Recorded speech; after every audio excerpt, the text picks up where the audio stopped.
একাদশ জাতীয় সংসদ নির্বাচনে বিএনপি চেয়ারপারসন বেগম খালেদা জিয়া এবার বগুড়া ৬ ও ৭ এবং ফেনী ১ আসনে মনোনয়নপত্র জমা দিয়েছিলেন। কিন্তু দুর্নীতির দুটি মামলায় দণ্ডিত হয় সংশ্লিষ্ট রিটার্নিং কর্মকর্তারা গত ২ ডিসেম্বর তার ৩টি মনোনয়নপত্র বাতিল করে দেন। পরে নির্বাচন কমিশনে আপিল করলেও ৮ ডিসেম্বর তা খারিজ হয়ে যায়। সেই বেঞ্চে আবার শুনানি হবে। প্রার্থিতা ফিরে পেতে এরপর ৯ ডিসেম্বরের হাইকোর্টে করা খালেদা জিয়ার ৩টি রিটের শুনানি শেষে ১১ ডিসেম্বর বিচারপতি সৈয়দ রেফাত আহমেদ ও বিচারপতি মোহাম্মদ ইকবাল কবিরের সমন্বয়ে গঠিত হাইকোর্ট বেঞ্চ বিভক্ত আদেশ দেন। পরে প্রধান বিচারপতি তৃতীয় বেঞ্চ গঠন করে দিলে সেই বেঞ্চের প্রতি অনাস্থা জানিয়ে আবেদন করেন খালেদা জিয়ার আইনজীবীরা। সেই আবেদন মঙ্গলবার খারিজ করে দেন তৃতীয় বেঞ্চের বিচারপতি জেবিএম হাসান। একই সঙ্গে রিট আবেদনের উপর শুনানি শুরু করতে বললে খালেদা জিয়ার আইনজীবী এজে মোহাম্মদ আলী ও বদরুদ্দোজা বাদল আদালত কক্ষ থেকে বেরিয়ে যান।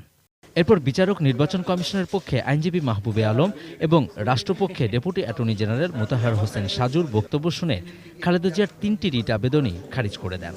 এটা যেহেতু তৃতীয় বিচারপতি রায় চূড়ান্ত, সেই জন্য এটা আপনার খারিজ হিসেবে গণ্য হলো। বেগম খালেদা জিয়া নির্বাচনে অংশগ্রহণ করতে পারবেন না। আমরা বলেছি বেগম খালেদা জিয়া এখানে ন্যায় বিচার পাবে না। একতরফাভাবে তিনি আজকের আদেশ দিয়েছেন এবং তিনি ডিসপোজাব করে দিয়েছেন। আমাদের শোনার কোনো সুযোগও তিনি দেন নাই এবং প্রধান বিচারপতির কাছেও প্রেরণ করেন নাই। তিনি নিজেই আদেশ দিয়েছেন যে বেগম খালেদা জিয়া নির্বাচনে অংশগ্রহণ করতে পারবেন না। এদিকে ধানের শীষ প্রতীক নিয়ে ২২ জন ও স্বতন্ত্র ৩ জন সহ জামাতের মোট ২৫ জন নেতার প্রার্থী হওয়ার বৈধতা চ্যালেঞ্জ করে সোমবার তরিকত ফেডারেশনের মহাসচিব সৈয়দ রেজাউল হক চাঁদপুরি হাইকোর্টে রিট করেন। শুনানি শেষে বিচারপতি আশফাকুল ইসলাম ও বিচারপতি মোহাম্মদ আলীর হাইকোর্ট বেঞ্চ নির্বাচন কমিশনে জামাতের নেতাদের প্রার্থিতা বাতিল চেয়ে করা আবেদন আগামী ৩ কার্যদিবসের মধ্যে নিষ্পত্তি করতে নির্বাচন কমিশনকে নির্দেশ দিয়েছেন।